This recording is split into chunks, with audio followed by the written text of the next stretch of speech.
I got the sense Edie had spent a lot of time here, before my mom sealed the doors.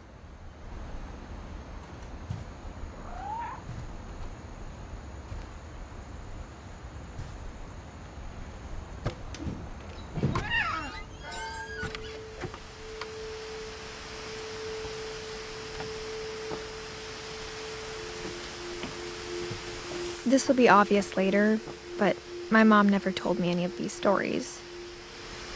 Edie would have, but Mom didn't like bringing up the past. Though, when we adopted a stray kitten, she was the one who named it Molly.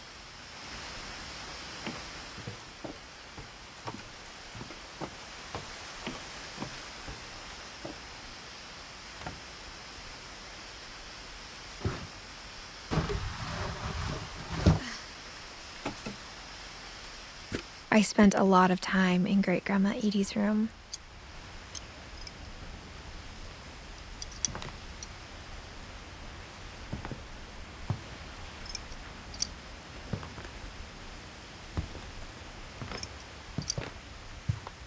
Louis died a week before we left, but Edie had already started to memorialize him.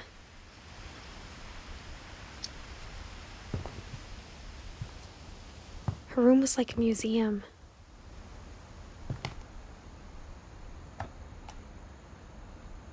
For 500 years, the Finches have been famous throughout Norway for their fortune and misfortune.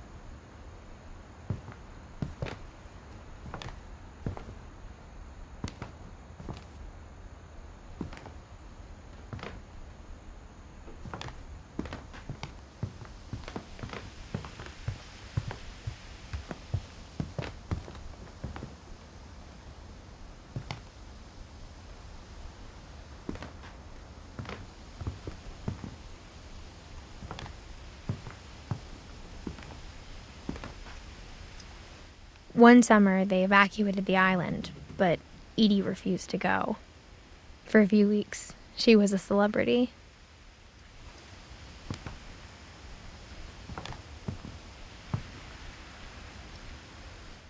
I hadn't thought of myself as Edith Jr. for a long, long time.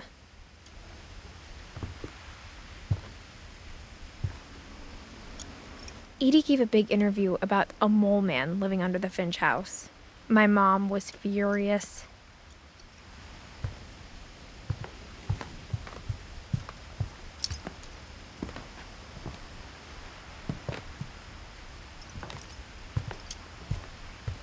When Edie told people Sven was killed by a dragon, she could also have said he was building a dragon-shaped slide that collapsed.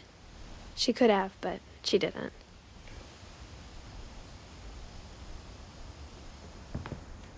Even in her 90s, sometimes Edie seemed a lot younger than my mother.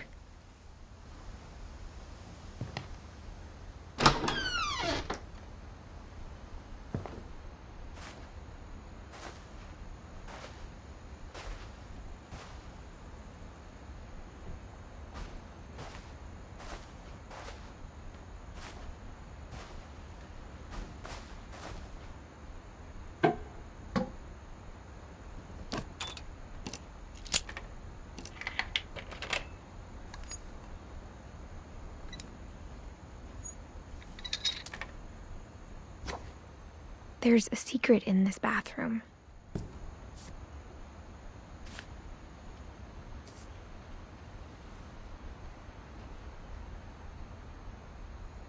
It's in the last place you would look. It isn't in the cupboard. It's hidden in this book.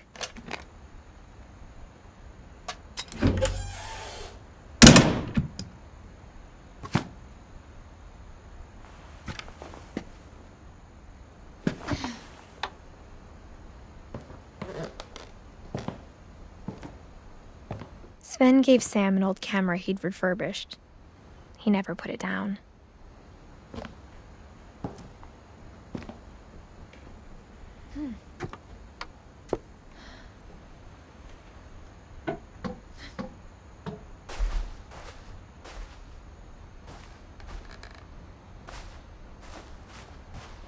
The only trace Grandpa Sam's first wife, Kay, left on the house was the pink bathroom.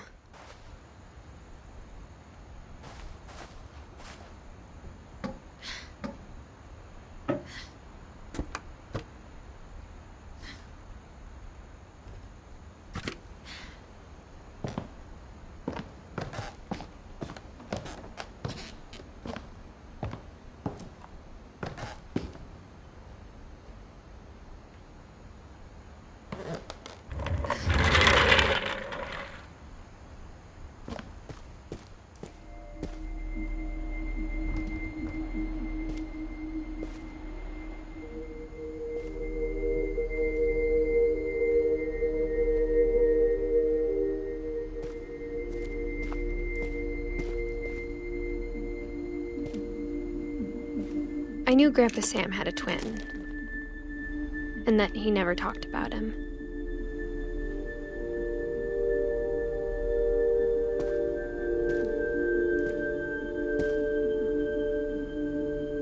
I guess my grandpa didn't like history any more than my mom did.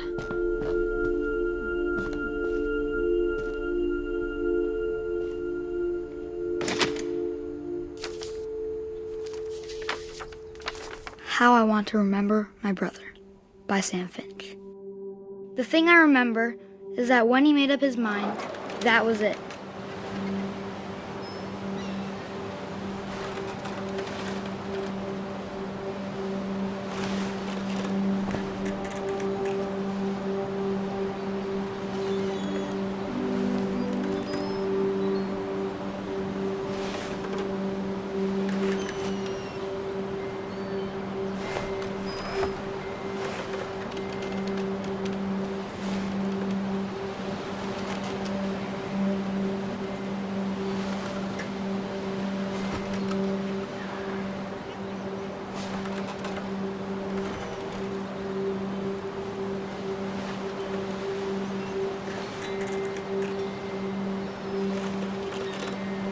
My brother said he'd die before he ate another mushroom.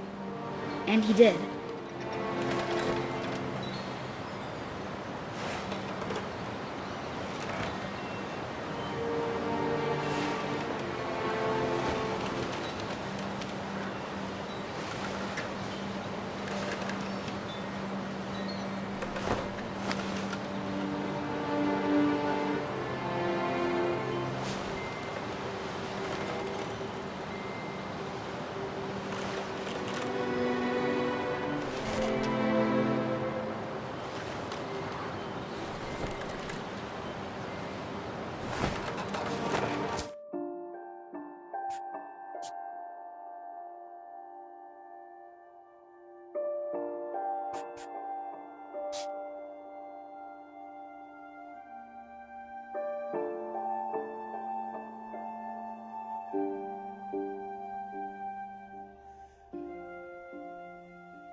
At Barbara's funeral, we swore we'd never be afraid again.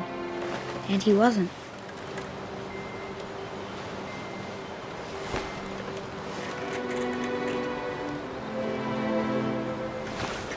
I think Calvin always wanted to fly. Sam! Calvin! Dinner's ready! Coming!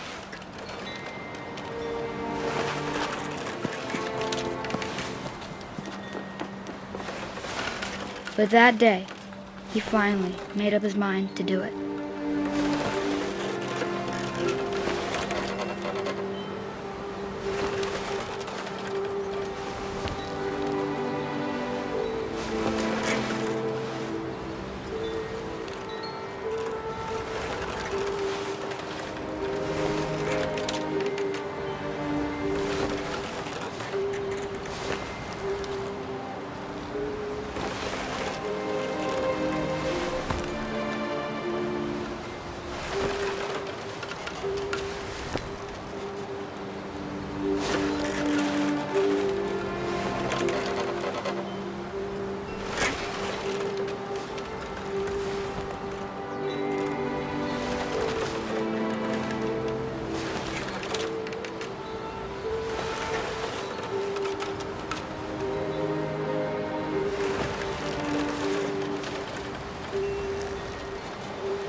I told him going around was impossible.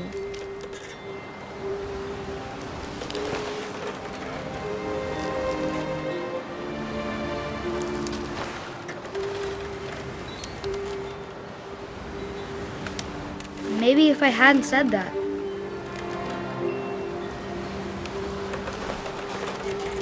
Calvin! I'm not gonna tell you again!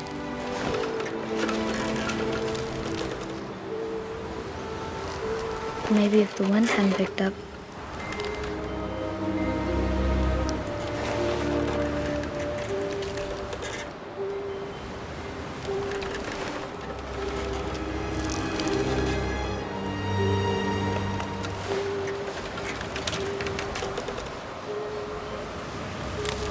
Then maybe he'd still be here. But I doubt it.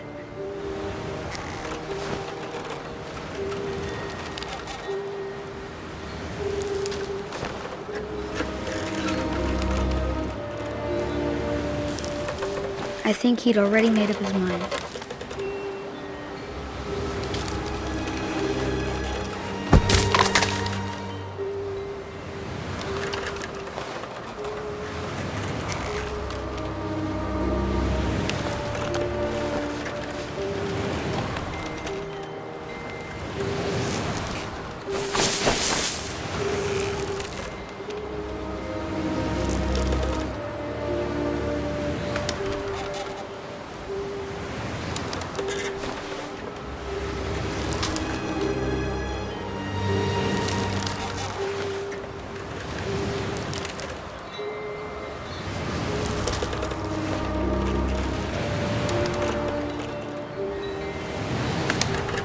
That's what I want to remember about my brother.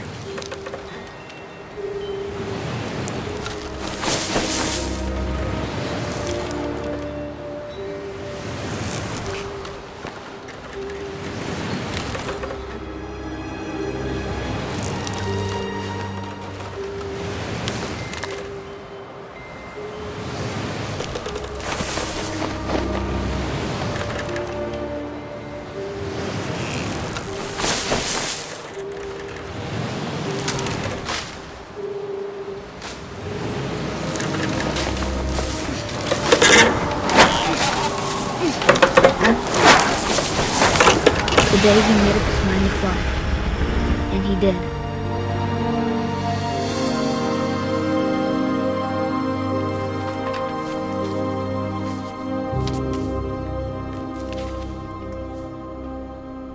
Kevin's story felt strangely familiar.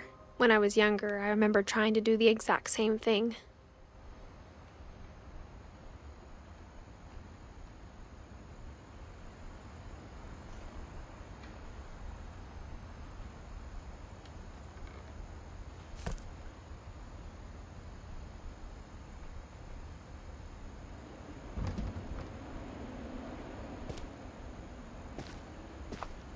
After the funeral, Edie roped off Calvin's half of the room.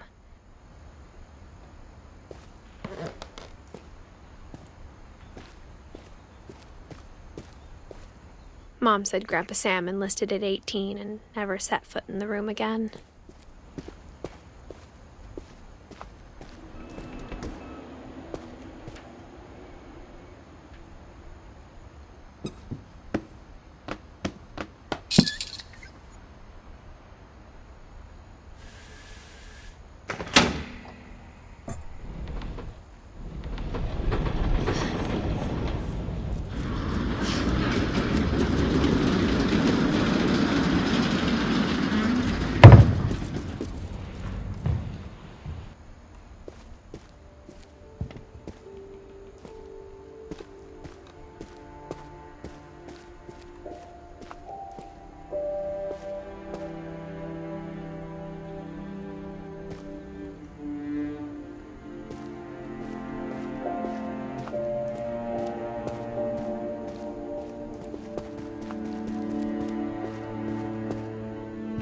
The passages were a pretty tight fit. They'd obviously been built for smaller hands and bellies.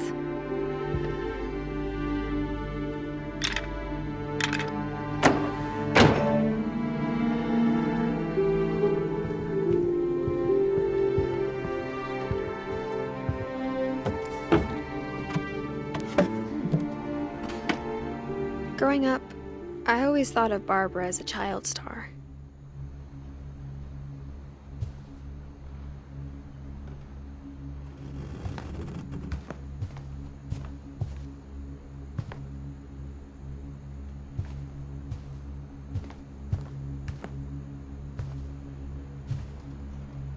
I never thought about how hard it must have been for her afterwards.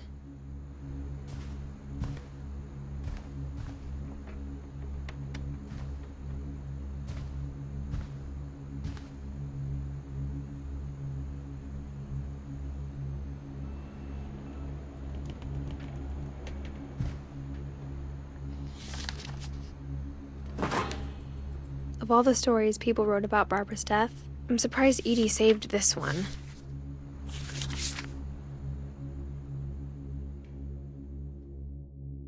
Old Jack here with another ghastly tale inspired by America's most unfortunate family.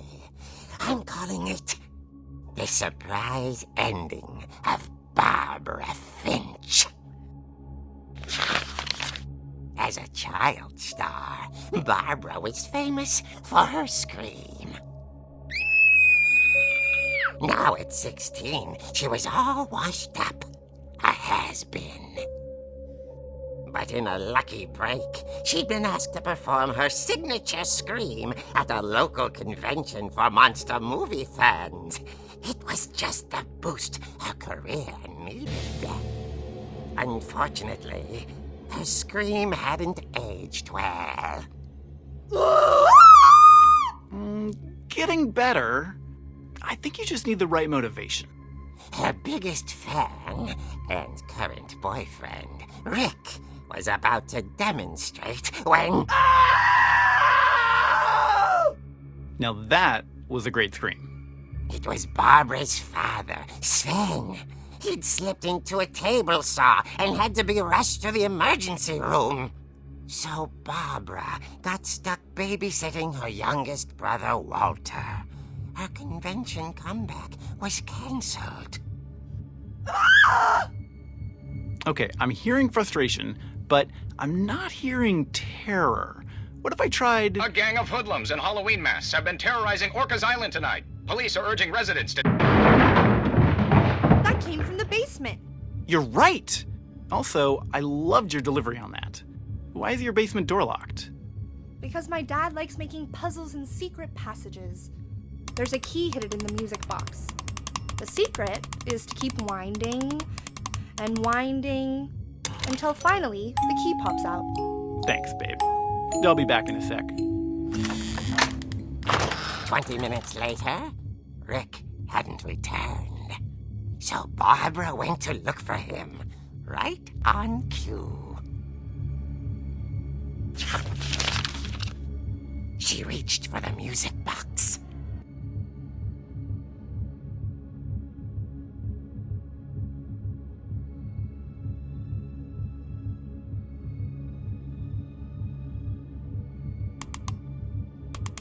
And as she wound the key, she listened for Rick, but the house was silent.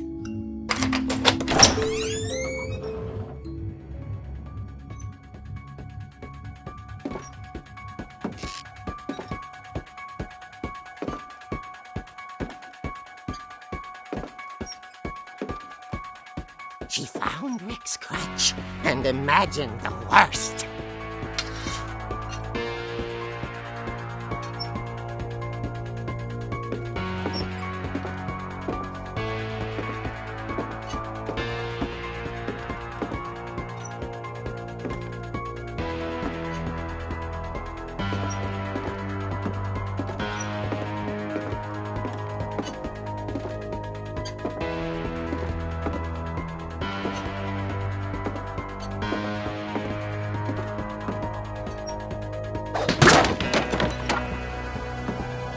Leader is the infamous Hookman killer, Dr. Carl Hamill, who impaled and then ate his family 10 years ago tonight.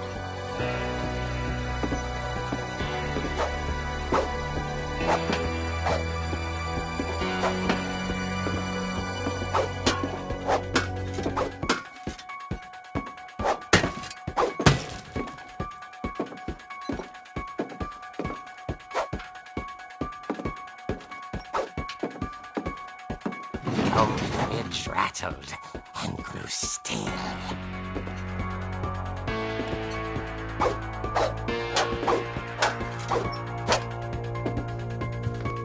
Oh dear! Oh! Rick? Barb, relax. I was just trying to scare you to help you find your scream. Well, I'm not scared, Rick. I'm furious. Then act furious.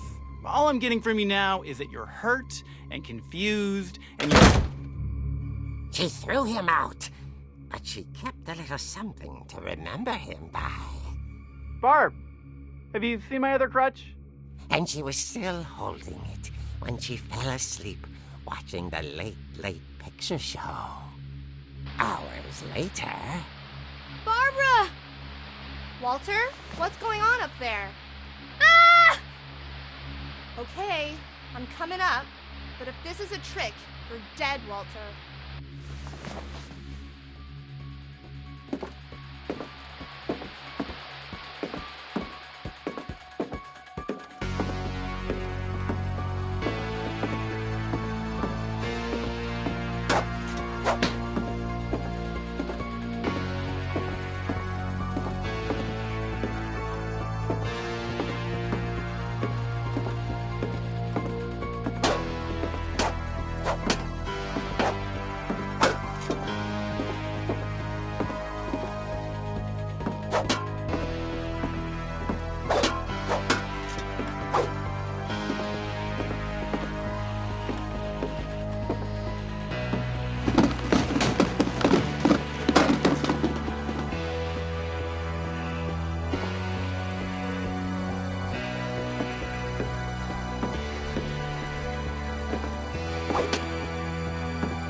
Walter had vanished, but his bedside radio was still on.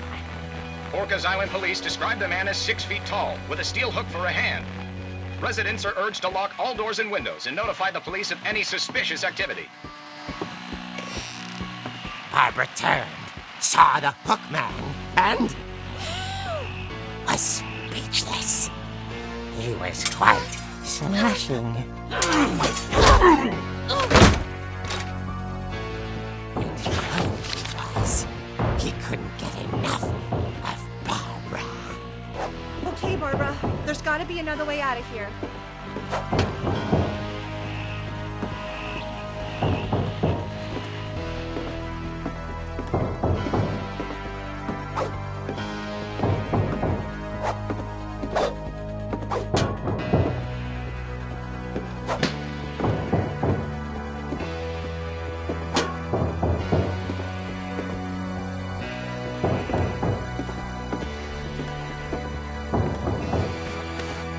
That night, she played her part beautifully.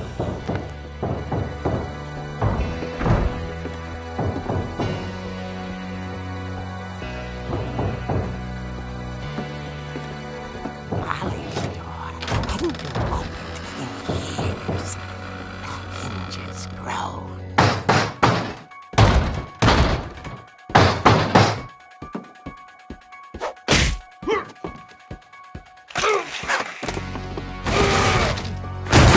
He wasn't moving, but she sensed the story might not be over yet.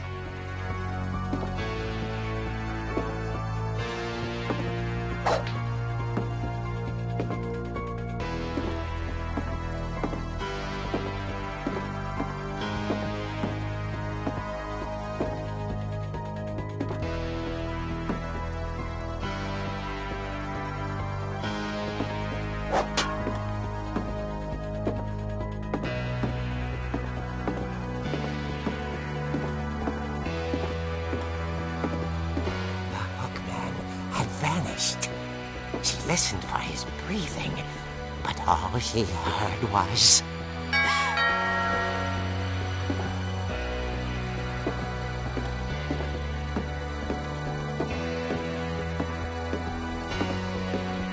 At the door, she heard whispering. It was coming from inside the house.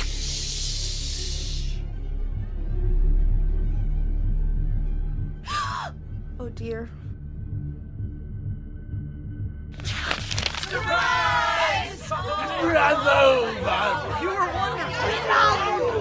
monsters had come to surprise her. For Barbara, it was a dream come true. Then she saw what kind of monsters they were, and she realized what was about to happen. She was going to be famous.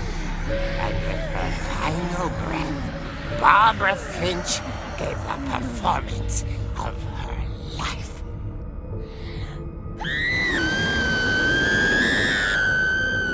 I wasn't there myself, but I hear Barbara was magnificent. Poor girl. She had a taste for stardom. But unfortunately, so did her fans. Of course, the police blamed it all on poor Rick, who disappeared the same night. And little Walter? Hiding under his bed the whole time. He took it all pretty hard, but that's another story. As for Barbara, tucked inside the music box is all they ever found of her. Her ear. Now that's what I call a real eerie tale.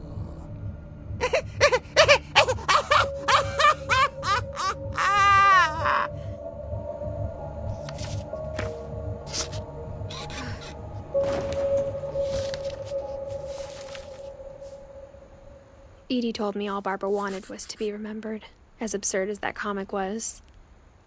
Maybe what Edie saw was a happy ending.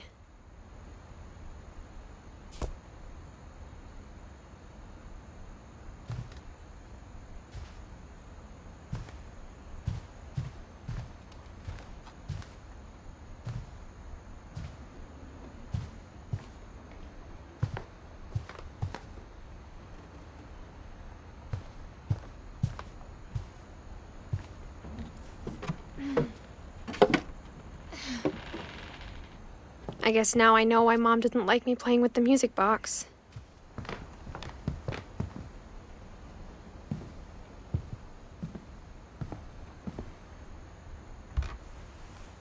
Barbara was a child star for 2 years, until America grew out of it.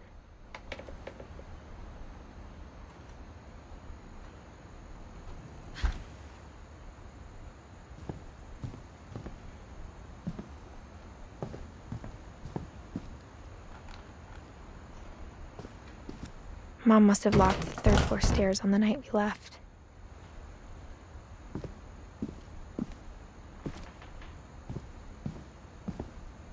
Whenever people ask me about my family, the first thing they always want to know about is Barbara.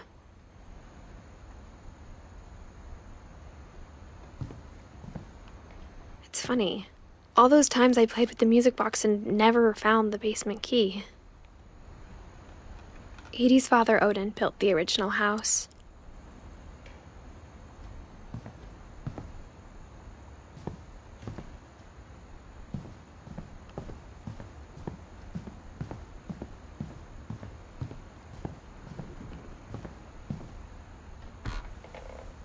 My Grandpa Sam spent 7 years sharing a room with his dead brother, Calvin.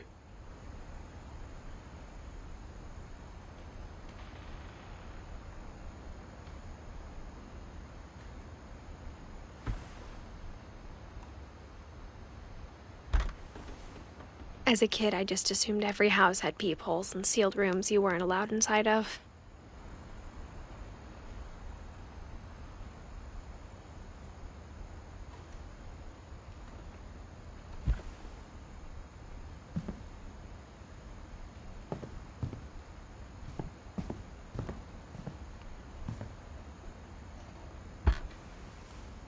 The last time I was in Edith Sr.'s room, I was 10 and she was painting my portrait.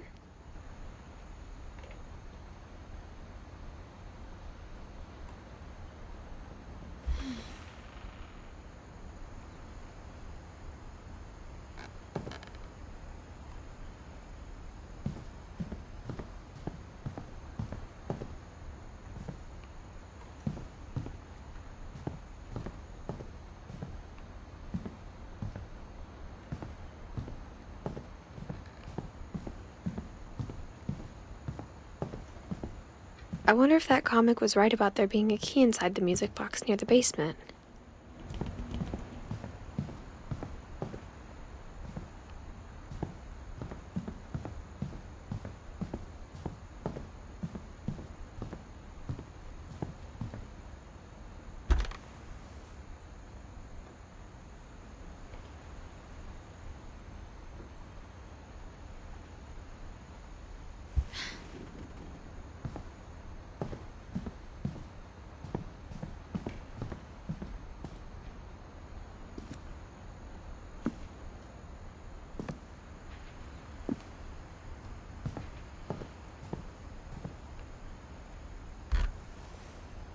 Edie told me once that every Finch who ever lived is buried somewhere in the library.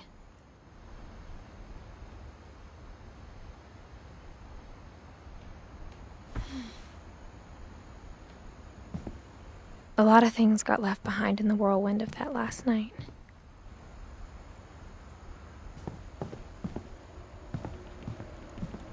My mom wasn't much of an optimist, but she never stopped believing that my brother Milton was alive.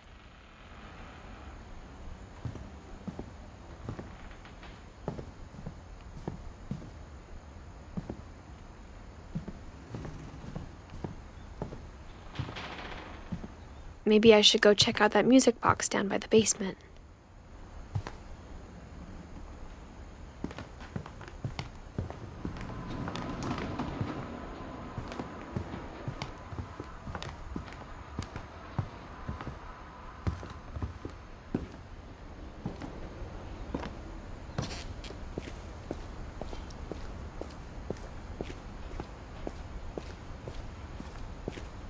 If I keep winding the music box, maybe a key will pop out like it did in the comic book.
Mom said the basement was off limits, unless I wanted another tetanus shot.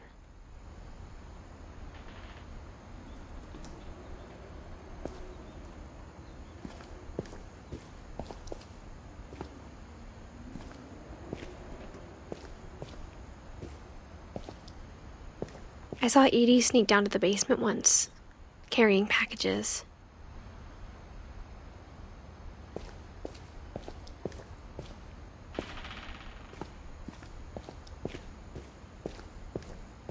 I thought maybe she was hiding presents.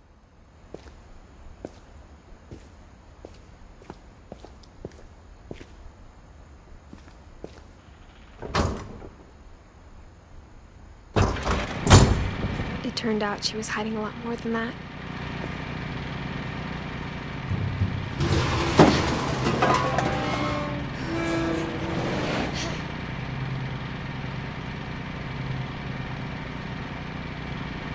I remember asking Mom once about where Walter had gone.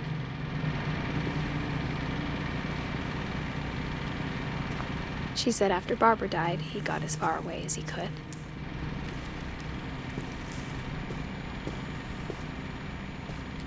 If there's a pattern in all these stories,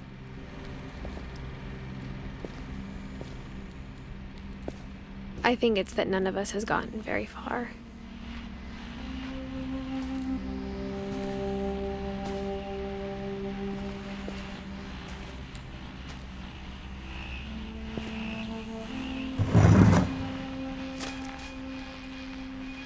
Goodbye, everyone.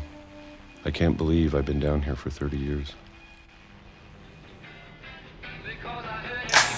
On that first day, after the shaking started, I didn't think I'd survive a week.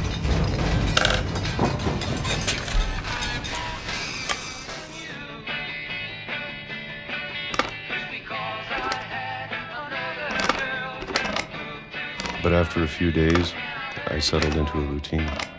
That's what kept me sane. Having a schedule, living for today. I always expected to be dead tomorrow. But if you wait long enough, you get used to anything.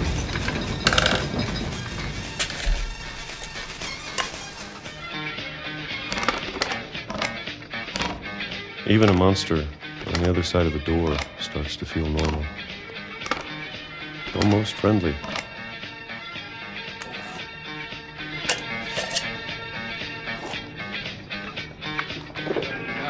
And then one day, everything just stopped.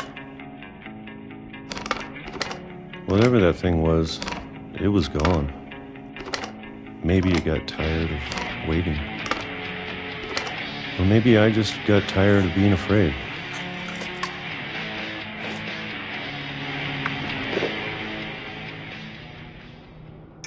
It's been a week now, the longest in 30 years. I'm done waiting. I have to leave while I still can.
I know it's out there, somewhere. Whatever killed Barbara and Molly and Calvin.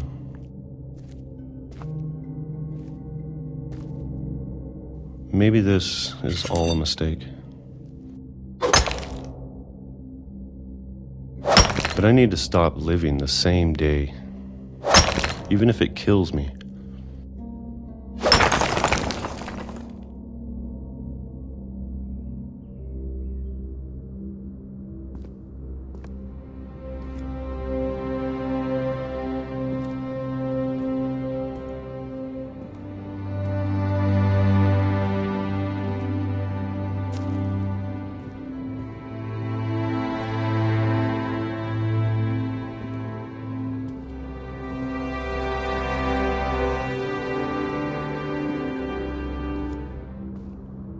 Whatever's out there, I want you to know I'm ready for it.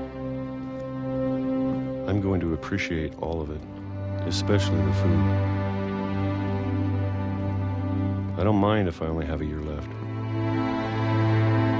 or a month, or a single week. I'd be happy with one new day.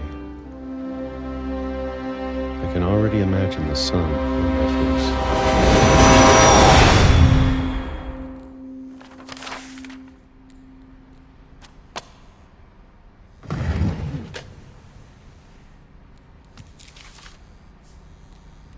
Walter died when I was 6. I can't believe my mom never told me he was down here.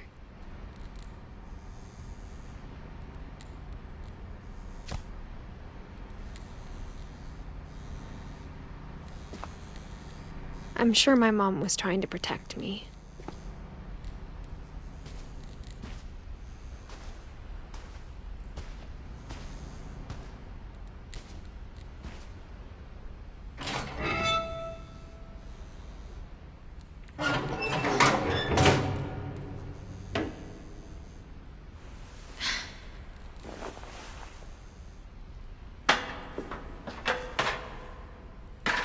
Maybe she was afraid I'd end up like Walter.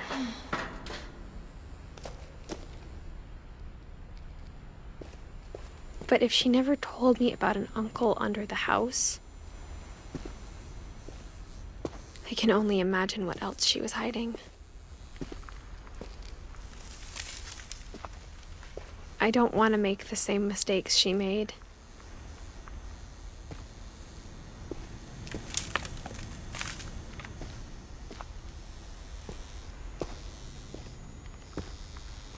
Trying to bury something that's still alive.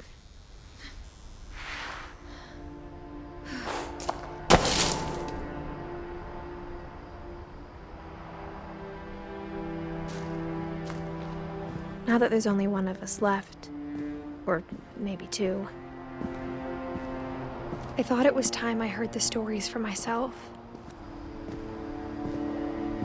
and found out what happened to everyone else. But now I'm worried the stories themselves might be the problem. Maybe we believed so much in a family curse, we made it real.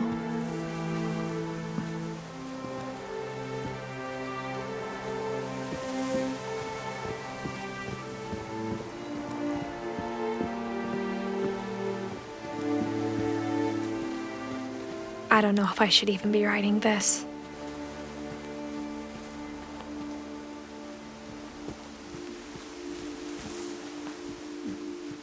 Maybe it'd be better if all this just died with me.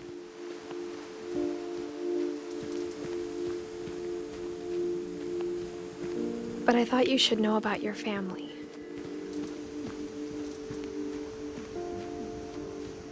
And the history you're a part of.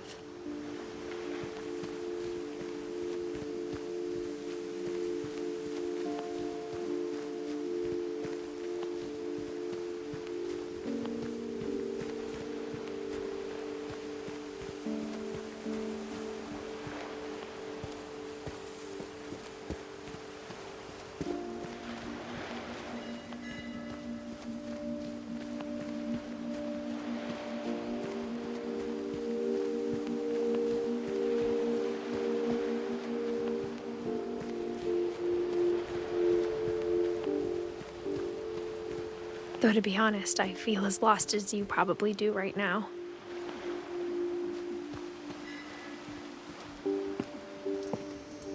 I think the people in these stories believed them, for what that's worth.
And when you look at the house, that history of imagination and stubbornness and madness,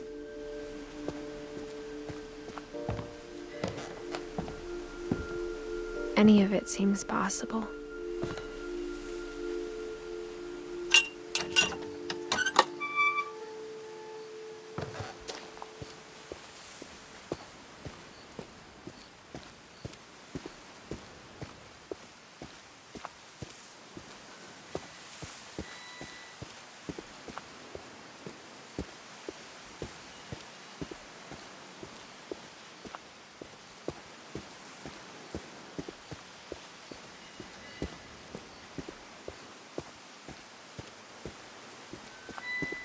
I think we've been surrounded by death for so long, we've just gotten used to it. What kind of family finishes building a cemetery before starting the house?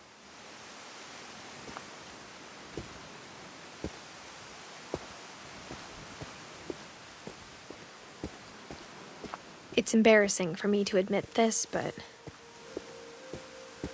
the pet cemetery may be more uncomfortable than the human one.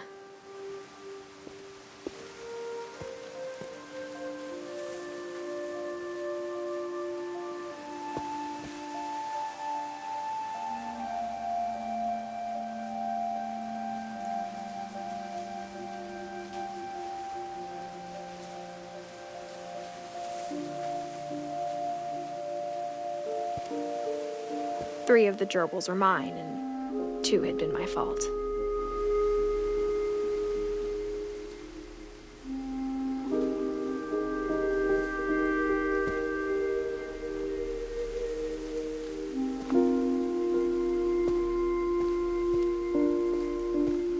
Sven built the house, but it was Edie who designed the cemetery.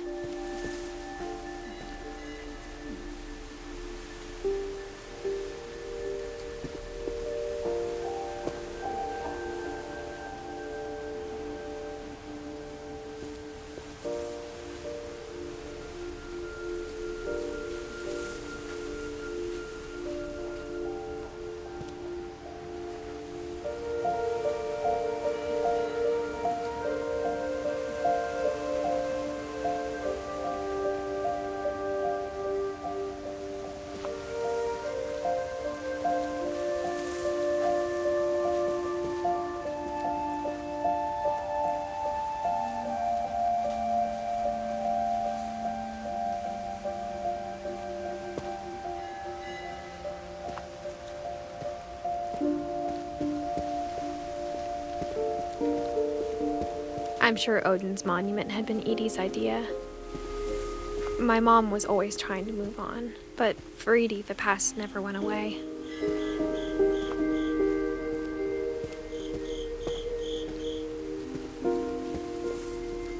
She could see it poking out of the water at low tide.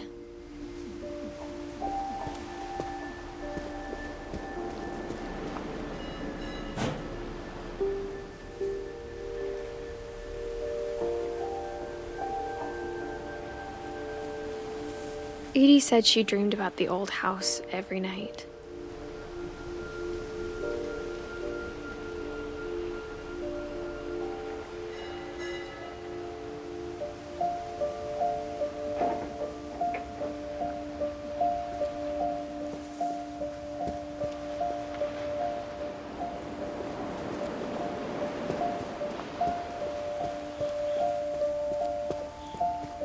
Edie's side was always easier for me to understand.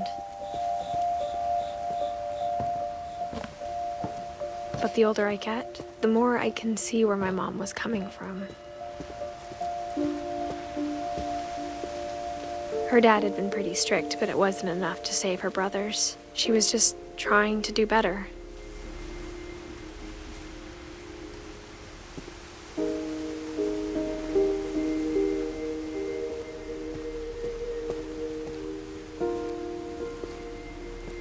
She lost 2 of her brothers, just like I did. I get why she tried so hard to protect us.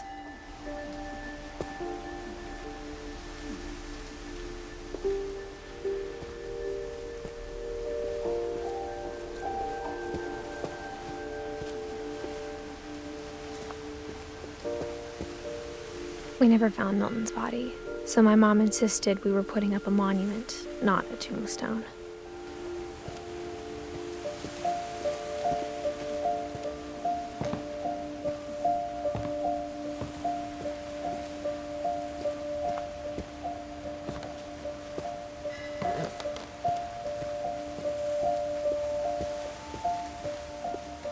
There's so many things I wish I could ask my mom now.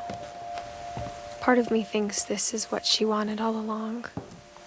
For me to come back someday and find everything out for myself.